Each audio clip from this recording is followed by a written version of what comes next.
12 তারিখ early morning অর্থাৎ 11 তারিখ দিবাগত রাত্রে, যেটা আমরা বলি শেষ রাত্রে, ওনাকে আমরা এভার কেয়ার হসপিটালে উনি অসুস্থ বোধ করায় মেডিকেল বোর্ডের পরামর্শক্রমে আমরা এভার কেয়ার হসপিটালে ওনাকে নিয়ে যাই এবং সেখানে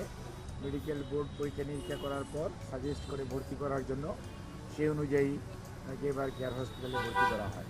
প্রফেসর ডাক্তার শাহাবুদ্দিন তালুকদার এবং professor doctor FM Siddiqui, professor doctor Mohammad Nuruddin Ahmed, professor doctor Shamsul Arifin,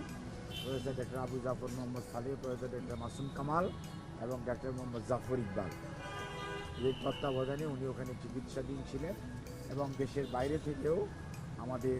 বেশ কয়েকজন ওভারসিজ কনসালটেন্ট আছে যারা আমেরিকাতে ইউকেতে থাকেন, ওনারাও এই ওনার যে মেডিকেল বোর্ড সেটাতে অংশগ্রহণ করে এবং ওনাদের পরামর্শক্রমে এই কয়েকদিন ওনার চিকিৎসা চলার পরে উনি কিছুটা সুস্থ বোধ করেন। সুস্থ বোধ করার এই যে বারে বারে যেতে হয় আসতে হয়, তার কারণটা কি? কারণটা হচ্ছে ওনার ক্রনিক লিভার ডিজিজ, এমন একটা ডিজিজ আমরা বলেছি যে ওনাকে সংকট থেকে উত্তরণের জন্য টিপস যে প্রসিডিওরটা জন হপকিন্সের চিকিৎসকরা করে দিয়ে গিয়েছেন, সেটা করার পরিপ্রেক্ষিতে উনি সাময়িকভাবে কিছুদিন সুস্থ থাকেন,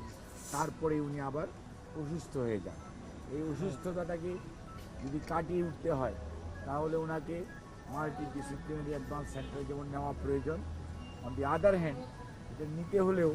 ওনার শারীরিক সুস্থতারও একটা বিষয় আছে।